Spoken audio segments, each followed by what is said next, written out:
যর গিফারি কবর ছেড়ে পালিয়ে গেলেন। কবর আর খুঁড়তে পারলেন না। নির্দিষ্ট সময়ে হযরত আলী ফাতেমার লাশটাকে কাঁধে করে নিয়ে ওই জান্নাতুল বাকির পূর্ব কোনায় গিয়ে বলতেছে আবু যর বলে চিৎকার দেয়। কিন্তু আমার আল্লাহ তাআলা ফাতেমার কবরকে পর্দা করার জন্য আবু যরকে আগেই খেদায় দিয়েছে। ধরে কান সুবহানাল্লাহ।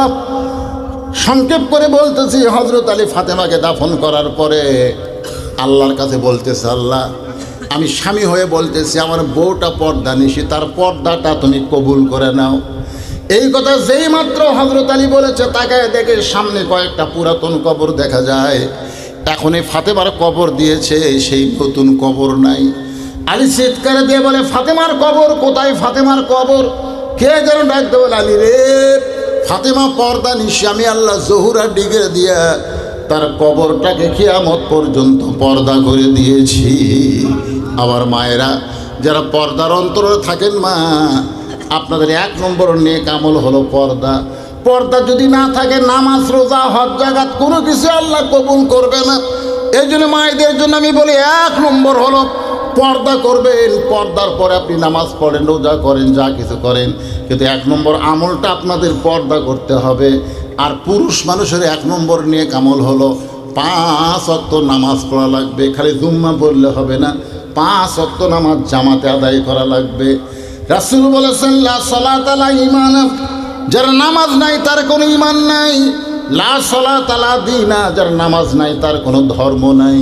বাইনাল আবদি ওয়াল কুফরি তরকুস সালাত, বান্দার কাফিরের মধ্যে পৃথক করার জিনিসটার নামই হলো নামাজ। একটু মনোযোগ দিয়ে শোনেন।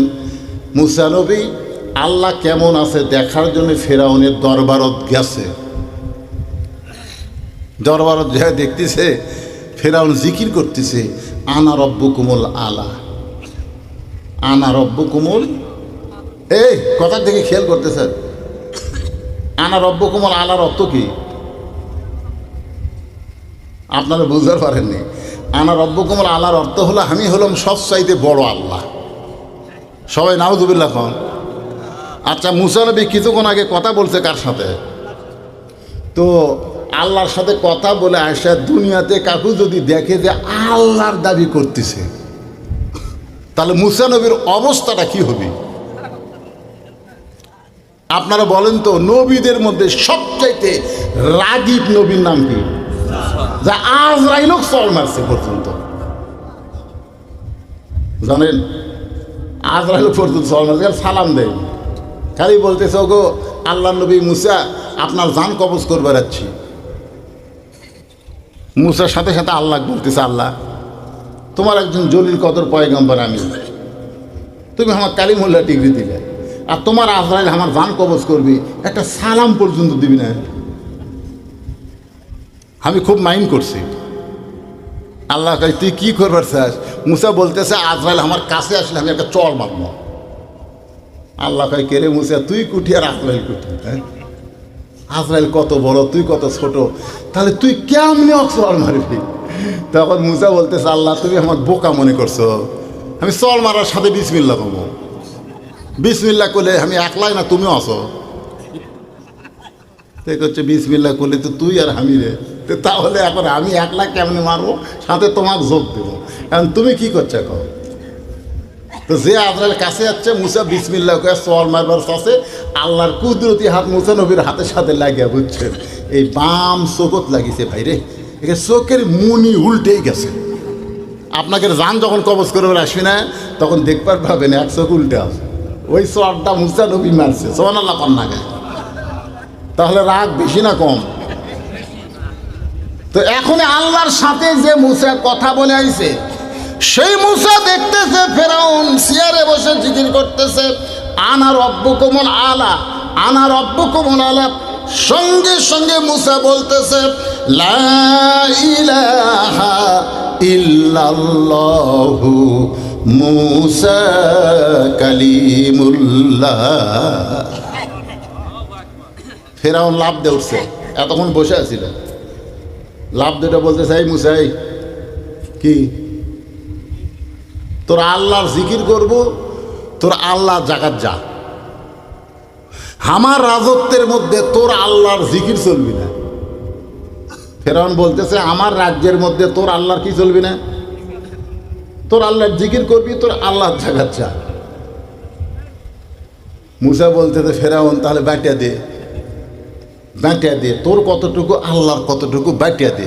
আপনাকে এলাকার জায়গা মাপে না, তাহলে মাপে দে। ফেরাউন কে এই মুসা আমার মুখের উপর কথা বলিস, ধর।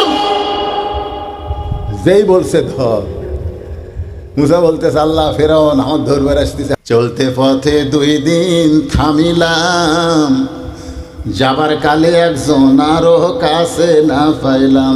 ও আমার সাদের মালা যায় রে ছিঁড়ে, রইব না আর বেশি দিন তোদের মাঝারে। ভাঙ্গা ভাড়ির এক মানুষ মরতেছে, এখন আজরাইল এসে বলতেছে ভাই তোকে যাওয়া লাগবে। তো বলে কোথায়? বলে এই তো কবর। তখন বলতেছে আমার বাড়িও যা কবর হতে চ। ভাঙ্গা বাড়ি, পানি হলে পানি পড়ে, রোদ হলে রোদ আসে, ওই বাড়ির লোকটা থাকে, ওই বাড়িকে আজরাইল দান কবজ করে আসে বলতেছে এই বাড়ি ছাড়া তো যাওয়া লাগবে। তাহলে কোথায়? কই যে কবর।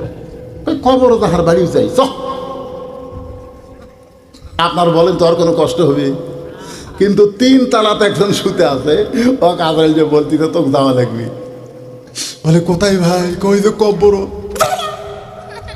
যাবো না, এই 3 তালা বাড়ি ছুঁয়ে আমি ওই ওই ওই অন্ধকারের যাবো, জাগুনে যাওয়া লাগবে। এই জন্য ভিতরে রুহু খালি দৌড়াদৌড়ি করে, একবার পায়ের গোলার যায়, একবার মাথার যায়, একবার হাতত যায়, কখন কোন দিয়ে আজরাইল যতই দৌড়ে রে তোকে আমি লিয়া যাবই।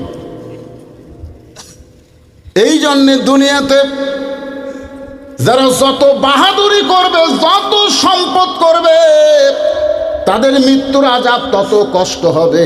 আর যারা সাধারণ দুনিয়া মানে কি? দুনিয়া মানে কিছুই না। বাল তুসিরুনাল হায়াতাদ দুনিয়া ওয়াল আখিরাতু খায়রু ওয়া আবকা। আল্লাহ বলে মুসা রে মৃত্যুকে পছন্দ করার 3 নম্বর কারণ কি? মুসা বলতেছে আল্লাহ মৃত্যুকে পছন্দ করার 3 নম্বর কারণ হলো মৃত্যুর মাধ্যমে আমার ক্ষণস্থায়ী জীবনের পরিসমাপ্তি হবে, মরার পরে চিরস্থায়ী জীবন পাওয়া যাবে। আপনাদের কাছে ক্ষণস্থায়ী ভালো না চিরস্থায়ী ভালো? তাহলে দুনিয়ার জীবন কি? সবাই বলেন জীবন কি? আর মৃত্যুর পরে যেই জীবন আমরা পাবো সেইটা কি? চিরস্থায়ী। আল্লাহ মুসা বলতেছে আল্লাহ মৃত্যুকে পছন্দ করার 3 নম্বর কারণ হলো মরার পরে আমি চিরস্থায়ী জীবন পেয়ে যাব। আল্লাহ বলে মুসা আমি আল্লাহ কেমন আছি যদি জানবার চাও তাহলে ফেরাউনের কাছে যাও। মনে আছে না ভুলে গেছেন? মারাত্মক আলোচনা এই জায়গায় একটু খেয়াল করেন। ফাতেমা বলে স্বামী গো আমার 3 নম্বর চাওয়া হলো আমার লাশটা খাটনিতে তুলবেন না। আমি মরে যাওয়ার পর আমার লাশটা খাটনিতে তুলবেন না, কারণ খাটনি কাঁধে নেওয়ার 4 জন পুরুষ মানুষ লাগবে। আমি ফাতেমা হিসাব করে দেখলাম বর্তমানে আমার খাটনি কাঁধে নেওয়ার 4 জন পুরুষ মানুষ দুনিয়াতে নাই। আমার বাবা যদি দুনিয়াতে থাকতো তাহলে মরা মেয়ের লাশের খাটনি বাবা কাঁধে নিবার পারত। আমার হাসান হোসেন যদি বড় হইতো তাহলে মায়ের লাশের খাটনি কাঁধে নিবার পারত। 6টা মাস আগে আমার বাবা দুনিয়া থেকে বিদায় হয়ে গেছে। আমার হাসান হোসেন এত ছোট, এরা মায়ের লাশের খাটনি কাঁধে নিবার পারবে না। আপনি শুধু আমার দেহটা কাঁধে করে নিয়ে ওই জান্নাতুল বাকির পূর্ব কোণায় সবুজ রঙের একটা বাতি জ্বলবে, ওই বাতি বরাবর আমাকে দাফন করবেন। আপনি আমার কবর খুঁড়তে যদি কষ্ট হয় তাহলে আপনার একান্ত বন্ধু যদি কেউ থাকে দুনিয়ায় তারে বলবেন সে যেন কবরটা খনন করে দেয়।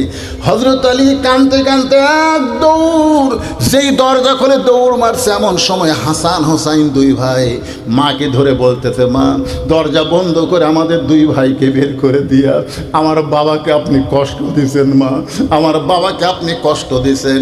কষ্ট যদি না দিতেন তাহলে বাবা কাঁদতে কাঁদতে কেন বাইরে গেল? ফাতেমা 2টা বাচ্চাকে বুকের মধ্যে চাইপা ধরে বলেছে বাবা আজকে তোমাদের মা তোমাদের বাবাকে একটা গোপন কথা বলেছে, আর গোপন কথা সহ্য করতে না পেরে কাঁদতে কাঁদতে চলে গেছে। আবু যর গিফারির জানলার কাছে ছোট বাচ্চার মতো ফুফায় ফুফায় কাঁদতেছে। আবু যর গিফারি চমকে গেল, এই গভীর রাত্রে আমার জানলার কাছে কে কান্দে?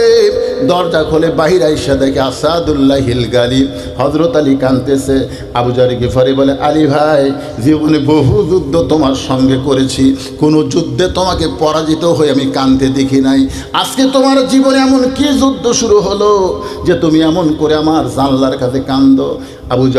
আবু যর শুনে নে, একজন মহিষী পর্দানিশী গভীর রাত্রে মৃত্যুবরণ করবে। এই গভীর রাত্রি তাকে দাফন করা লাগবে। যা জান্নাতুল বাকির পূর্ব কোণায় একটা বাতি জ্বলতেছে, ওই বাতি বরাবর একটা কবর কর।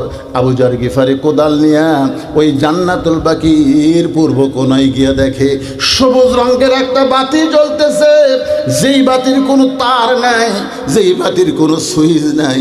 আল্লাহ তাআলা বিনা তারে বিনা সুইচে একটা অটোমেটিক বাতি জ্বালায়া দিছে। এখান থেকে দলিল হলো, আমরা যখন অন্ধকার কবরে যাব, আমাদের কবর অন্ধকার থাকবে না।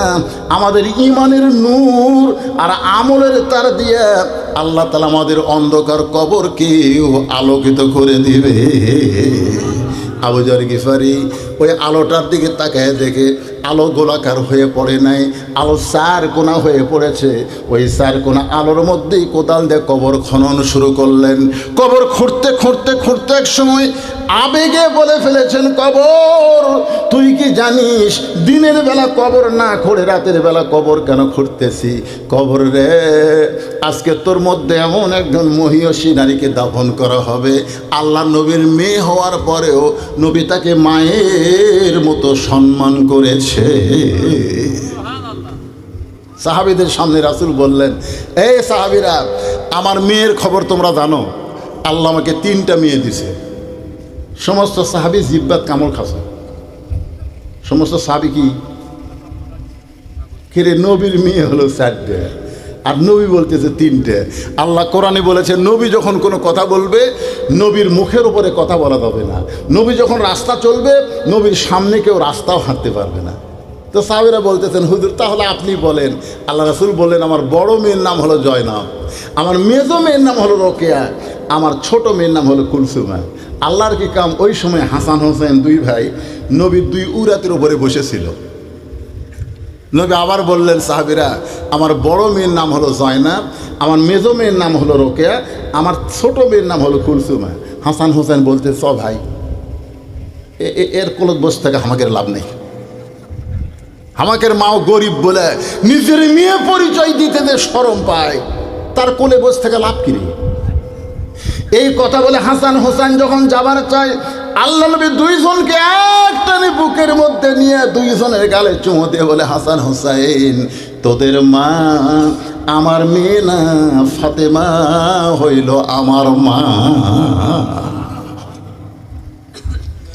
সমস্ত সাহাবীরা বললেন, ইয়া রাসূলুল্লাহ, 3টা আপনার মেয়ে, সবচাইতে ছোটটা আপনার মা হলো কেমনে? রাসূল বললেন, তোমরা জানো না, ওই তাইফের ময়দান থেকে রক্তমাখা শরীর নিয়ে আমি যখন মক্কায় ফিরে আইছিলাম, আমার 3টা মেয়ে ঘরের মধ্যে গিয়া আমার সামনে বসে একই কথা বলতেছে, বাবা তাইফে না গেলেই পারতেন, বাবা তাইফবাসী এত পাথর মারছে, এই কষ্ট আপনি কেমনে সহ্য করবেন? 3টা মেয়ের মতন কথা বলে যখন ঘর থেকে বাইরে যাই, এমন সময় আমার ছোট মেয়ে ফাতেমা ঘরের মধ্যে ঢুকে ঘরের দরজা বন্ধ করে বলে, আল্লাহ, ওগো আল্লাহ, আমার বাবার মুখে শুনেছি আপনি ইব্রাহিম নবীর জন্য নমরুদের চূড়ায় শান্তির বাগান বানায় দিয়েছেন। আমি আমার বাবার মুখে শুনেছি মুসা নবীর জন্য আপনি সাগরকে রাস্তা বানায় দিয়েছেন। আপনি তো সে আল্লাহ আছেন, তাহলে তাইফের পাথরকে আমার বাবার জন্যে আপনি কেন তুলা বানাবার পারলেন না? আল্লাহ, আপনি জানেন না, এই কয়েকদিন আগে আমার বাপের চাচা আবু তালেব মারা গেছে। আল্লাহ, আপনি জানেন না, আজ কয়েকদিন আগে আমার মা খাদিজা দুনিয়া থেকে বিদায় হয়ে গেছে। আমার বাবার কেউ নাই আল্লাহ, আপনি ছাড়া। আর তাই বাসে এত পাথর মারলো, যেই পাথরে আমার বাবার গোটা দেহ রক্তাক্ত হয়ে গেল। এই কষ্ট আমি কেমনে সহ্য করব আল্লাহ? এই কষ্ট আমি কেমনে সহ্য করব? 3টা মেয়ে বলেছে এই কষ্ট আপনি কেমনে সহ্য করবেন? আর ফাতেমা বলতেছে এই কষ্ট আমি কেমনে সহ্য করব?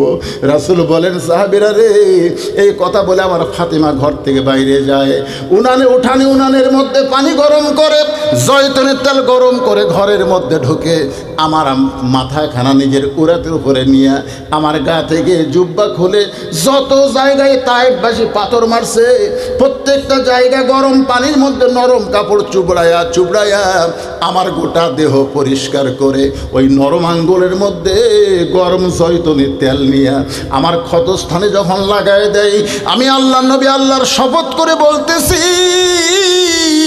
কখন যেন ফাতেমার উরাতকে বালিশ বানায় ঘুমায় গেছি, ওই ঘুমের মধ্যে আমি দেখতে পাই আমার মা আমেনা আমার শিওরের পাশে দাঁড়ায় কাঁদতেছে।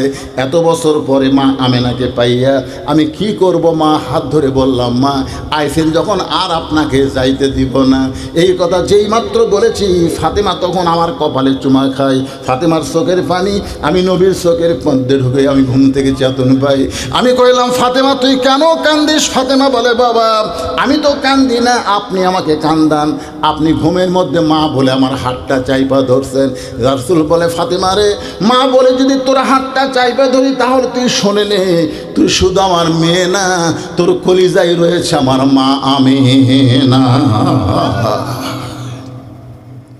আবু যর বলে, কবর দিনের বেলা কবর না খুঁড়ে রাতের বেলা কেন কবর খুঁড়তেছি? তুই কি জানিস রে কবর তোর মধ্যে যাকে দাফন করা হবে তার দুইটা সন্তান জান্নাতি যুবকদের সর্দার হবে। খবরদার কবর কোনো বেয়াদবি করবি না। কোদাল দিয়ে কবর খুঁড়তে খুঁড়তে এক সময় আবু যর বলতেছে, কবর তুই কি জানিস রে তোর মধ্যে এমন একজন মহিয়সী নারীকে রাখা হবে যার স্বামী হলো আসাদুল্লাহিল গালিব হযরত আলী। খবরদার কবর বেয়াদবি করিস না। এই কথা বলে আবার যখন কোদাল মারতে চায় এমন সময় কবরের ভিতর থেকে আওয়াজ আসতেছে, আবু যর এই কবরকে সাবধান না করে, এই কথা কিন্তু ফাতেমার জন্য বলতেছে না, এই কথা কিন্তু আমাদের সবার জন্য বলা হচ্ছে। এই কবরকে সাবধান না করে যারা কবরে আসবে তাদেরকে সাবধান করো। কার মেয়ে কার মা কার বিবি এইটা আমি কবর দেখব না। আমল যদি ভালো হয় কবর জান্নাতের বাগান হয়ে যাবে, আর আমল যদি খারাপ হয় কবর জাহান্নামের গর্ত হয়ে যাবে। আমরা যারা এখানে বসেছি ভাই, আমাদের সবার জন্য গায়ক গান গাইছেন, কিন্তু যেদিন ডাক পড়িবে কবর মাঝে যাইতে, জোগাড় কিছু করছো বন্ধু তার মাঝে বিছাইতে। কি বলতে? আবু যর গিফারি কবর ছেড়ে পালিয়ে গেলেন। কবর আর খুঁড়তে পারলেন না।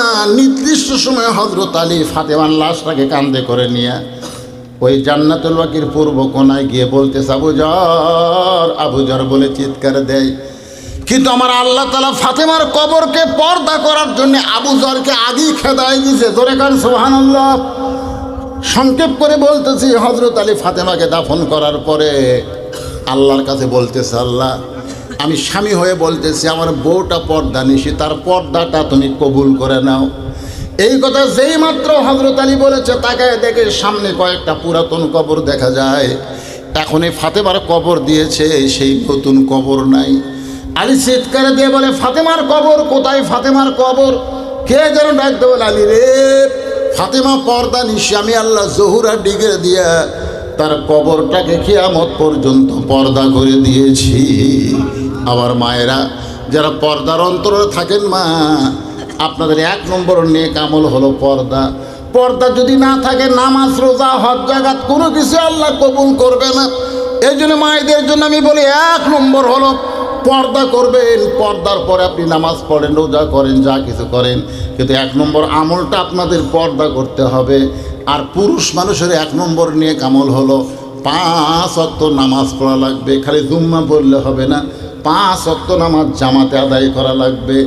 রাসূল বলেছেন, লা সালাত আলা ঈমান, যার নামাজ নাই তার কোনো ঈমান নাই। লা সালাত আলা দীনা, যার নামাজ নাই তার কোনো ধর্ম নাই। বাইনাল আবদি ওয়াল কুফরি তরকুস সালাত, বান্দার কাফির মধ্যে পৃথক করার জিনিসটার নামই হলো নামাজ। একটু মনোযোগ দিয়ে শোনেন। মুসা নবী আল্লাহ কেমন আছে দেখার জন্য ফেরাউনের দরবারত গেছে।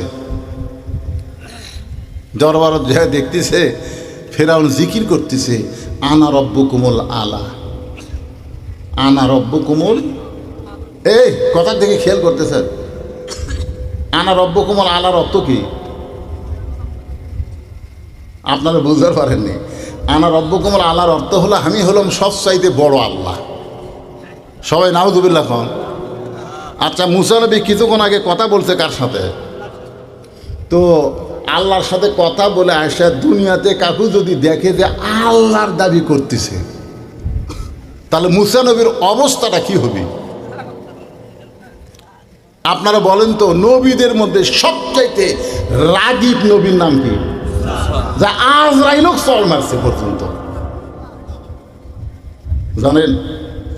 আজরাইল পর্যন্ত চল মারছে, সালাম দেয়, খালি বলতেছে ওগো আল্লাহ নবী মুসা আপনার জান কবজ করবে যাচ্ছি। মুসার সাথে সাথে আল্লাহ বলতেছে, আল্লাহ তোমার একজন জলিল কদর পয়গম্বর আমি, তুমি আমার কালিমুল্লাহ ডিগ্রি দিলে, আর তোমার আজরাইল আমার জান কবজ করবি, একটা সালাম পর্যন্ত দিবি না? আমি খুব মাইন্ড করছি। আল্লাহ কয় তুই কি করবার চাস? মুসা বলতেছে আজরাইল আমার কাছে আসলে আমি একটা চর মারব। আল্লাহ কয় কে রে মুসা, তুই কুঠি আর আজরাইল কুঠি? হ্যাঁ, আজরাইল কত বড়, তুই কত ছোট, তাহলে তুই কেমনে চর মারবি? তখন মুসা বলতেছে আল্লাহ তুমি আমার বোকা মনে করছো, আমি চর মারার সাথে বিসমিল্লাহ করবো। বিসমিল্লাহ করলে আমি একলাই না তুমিও আসো? হচ্ছে বিসমিল্লাহ করলে তো তুই আর আমি রে, তাহলে এখন আমি একলা কেমনে মারবো, সাথে তোমাকে যোগ দেবো, কারণ তুমি কি করছো এখন? তো যে আজরাইল কাছে যাচ্ছে, মুসা বিসমিল্লাহ করে চর মারবার চাষে আল্লাহর কুদরতি হাত মুসা নবীর হাতের সাথে লাগিয়া, বুঝছেন? এই বাম চোখত লাগিয়েছে ভাই রে, এখানে চোখের মুনি উল্টেই গেছে। আপনাকে জান যখন কবজ করে আসবি না, তখন দেখবার পাবেন এক চোখ উল্টে আছে। ওই চরটা মুসা নবী মারছে, সুবহানাল্লাহ কন্যা গায়ে। তাহলে রাগ বেশি না কম?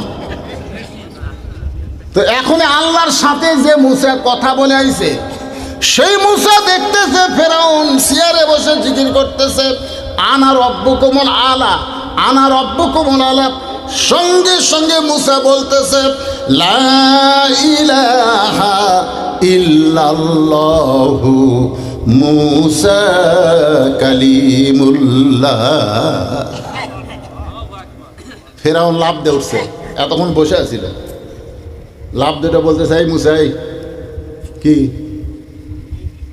তোর আল্লাহর জিকির করবো, তোর আল্লাহ জাগাত যা, আমার রাজত্বের মধ্যে তোর আল্লাহর জিকির চলবি না। ফেরাউন বলতেছে আমার রাজ্যের মধ্যে তোর আল্লাহর কি চলবি না? তোর আল্লাহর জিকির করবি, তোর আল্লাহর জাগাত যা। মুসা বলতেছে ফেরাউন তাহলে বাটিয়া দে, বাটিয়া দে, তোর কতটুকু আল্লাহর কতটুকু বাটিয়া দে। আপনাকে এলাকার জায়গা মাপে না, তাহলে মাপে দে। ফেরাউন কয় এই মুসা আমার মুখের উপরে কথা বলিস, ধর।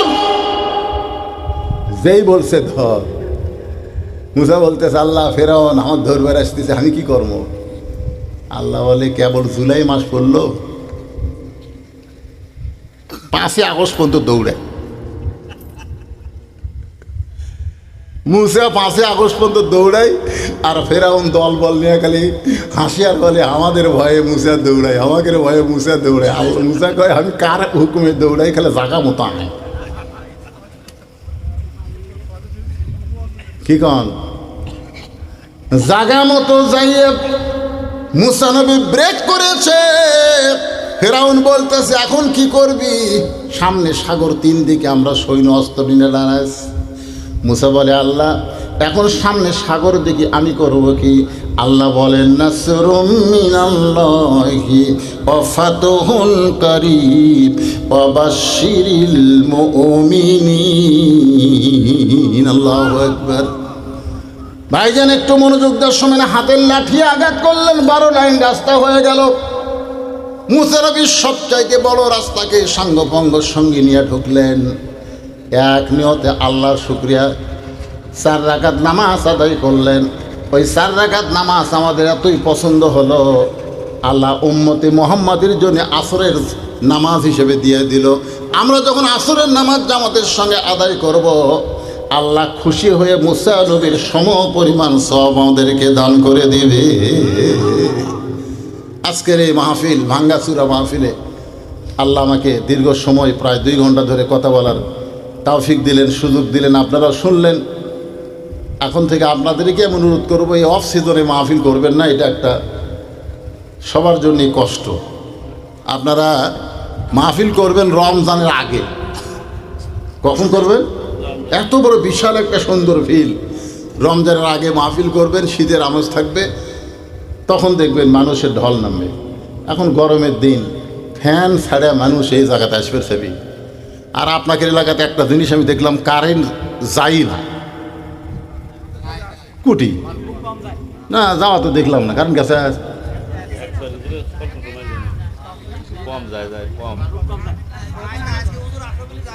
ও আজকে হুজুর আসার জন্য যায়নি, কমে যায় কমে যায় কমে যায়।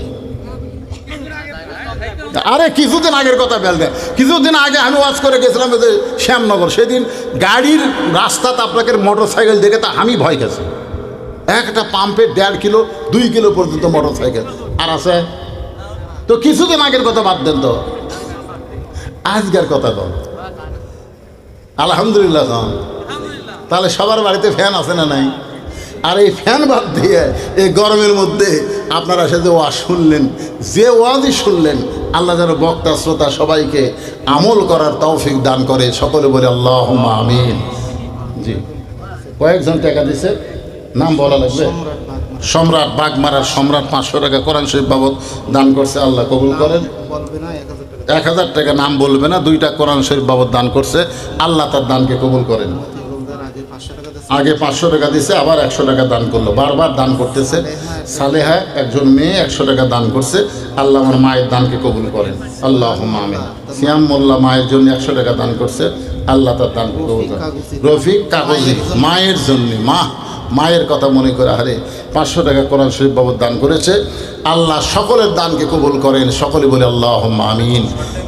আস্তাগফিরুল্লাহ রাব্বি মিন কুল্লি জামবি ওয়া আতুবু ইলাইহি লা হাওলা ওয়ালা কুওয়াতা ইল্লা বিল্লাহিল আলিয়্যিল আযীম। সবচাইতে যে আমলটা আমাদের মরদ মানুষও করাই লাগবে সেটা হলো নামাজ। সেটা কি? তো এই যে রাতে 1টা পর্যন্ত ওয়াজ শুনে ফজরের জামাত ধরতে কষ্ট হবে না? আমাকে যিনি দাওয়াত দিয়েছে তিনি আমাকে লিখে দিয়েছে একেবারে হোয়াটসঅ্যাপে, 10টায় তুলবো 12টায় নামাবো, বুঝলেন?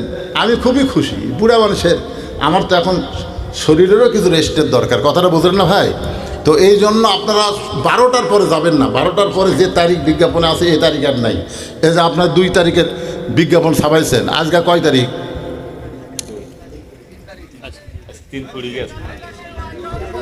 হ্যাঁ, কিসের?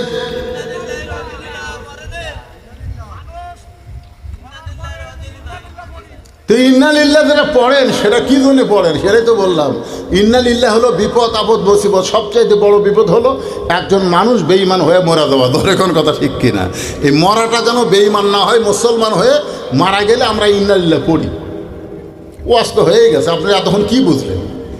আল্লাহুম্মা সাল্লি আলা মুহাম্মাদ, আল্লাহুম্মা বারিক আলা মুহাম্মাদ, লা হাওলা ওয়ালা কুওয়াতা ইল্লা বিল্লাহিল আলিয়্যিল আযীম। সবাই ইস্তেগফার করে আস্তাগফিরুল্লাহ ওয়া আতুবু ইলাইহি, আস্তাগফিরুল্লাহ আল্লাযী লা ইলাহা ইল্লা হুয়াল হাইয়ুল কাইয়্যুম ওয়া আতুবু ইলাইহি। আল্লাহুম্মা আমিন। আল্লাহুম্মা আনতাস সালাম ওয়া মিনকাস সালাম, তাবারাকতা ইয়া যাল জালালি ওয়াল ইকরাম। আয় আল্লাহ, তোমার বান্দারা বান্দিরা বহু কষ্ট করে রাত 1টা পার হয়ে গেল, এই দীর্ঘ সময় পর্যন্ত রাত প্রায় 1:30 বাজতেছে। আল্লাহ, এই দীর্ঘ সময় পর্যন্ত তোমার পাগল বান্দারা বান্দির আরামের ঘুম বাড়িকে বাদ দিয়া কোরআন হাদিসের মহব্বত কলিজার মধ্যে নিয়ে এই জান্নাতের বাগানে বসে বসে আলোচনা শুনেছে। মেহেরবানি করে আজকের মাহফিল আমাদের সকলের হেদায়েতের জন্যে, নাজাতের জন্যে, জান্নাতের জন্যে কবুল করে নাও। আল্লাহ, যারা কষ্ট করে মেহনত করে এই জান্নাতের বাগান লাগাইছে, 2 দিনব্যাপী কোরআনের তাফসির মাহফিল যারা করলো, আল্লাহ গোটা বাজারের উপরে রহমত আর বরকতের দরজা খুলে দাও। তোমার যেই বান্দারা কষ্ট করে মেহনত করে জান্নাতের বাগান লাগাইছে, আল্লাহ তাদের নেক নিয়ত নেক আশায় কবুল করো। প্রত্যেক বছর এমন করে তাফসির কোরআন মাহফিল যেন করতে পারে, এমন ইমানি শক্তি এদেরকে দান করে দাও আল্লাহ। আল্লাহ, আমার মা বোনেরা পর্দার অন্তরালে বসে বসে শুনেছে, আবিদা সালিহা পর্দা নিচে কবুল করে মা ফাতেমার চরিত্র দান করো। আমাদের মধ্যে কেউ যদি অসুস্থ থাকে আল্লাহ সুস্থতার নিয়ামত দান করে দাও। আজকের কোরআনের মাহফিলে নগদে বাকিতে যারা দান করেছে আল্লাহ সব দানগুলোকে জান্নাতের বিনিময়ে কবুল করো। সকলে আমার সঙ্গে বলেন, রব্বির হামহুমা কামা রব্বায়ানি সগীরা। আল্লাহ আমাদের বাপ মা যাদের কবরের ঘরে চলে গেছে, আল্লাহ মেহেরবানি করে মা বাবার কবরকে জান্নাতের টুকরা বানাও। আমাদের দাদা দাদি নানা নানি আত্মীয় স্বজন শ্বশুর শাশুড়ি যাদের কবরে গেছে আল্লাহ কবরবাসীদের মাফ করে দাও। আজকের মাহফিলের সম্মানিত সভাপতি আল্লাহ বীর মুক্তিযোদ্ধা মাহফিলে আসতে পারে না অসুস্থ কারণে, আল্লাহ মেহেরবানি তাকে কবুল করো। আয় আল্লাহ তাআলা কই কোন নিয়তে হাত তুলেছে আল্লাহ সকলের নেক নিয়ত নেক আশাকে আল্লাহ তুমি কবুল করে নাও। আয় আল্লাহ এই বালি দোহার উপরে রহমত আর বরকতের দরজা খুলে দাও। এই বাজারের উপরে রহমত বরকতের দরজা খুলে দাও। যারা ব্যবসা বাণিজ্য করে খাচ্ছে আল্লাহ ব্যবসার মধ্যে বরকত দিয়ে দাও। আল্লাহ যারা কষ্ট করে মাহফিল করেছে সব কষ্টগুলোকে জান্নাতের বিনিময়ে কবুল করে নাও। সুবহানা রাব্বিকা রব্বিল ইজ্জাতি আম্মা ইয়াসিফুন ওয়া সালামুন আলাল মুরসালিন আলহামদুলিল্লাহি রাব্বিল আলামিন। ওয়াজাল আখিরাতি কালিমাতুনা ইনদাল মাউতি লা ইলাহা ইল্লাল্লাহু মুহাম্মাদুর রাসূলুল্লাহ সাল্লাল্লাহু আলাইহি সাল্লাম। আসসালামু আলাইকুম ওয়া রাহমাতুল্লাহি ওয়া বারাকাতুহু।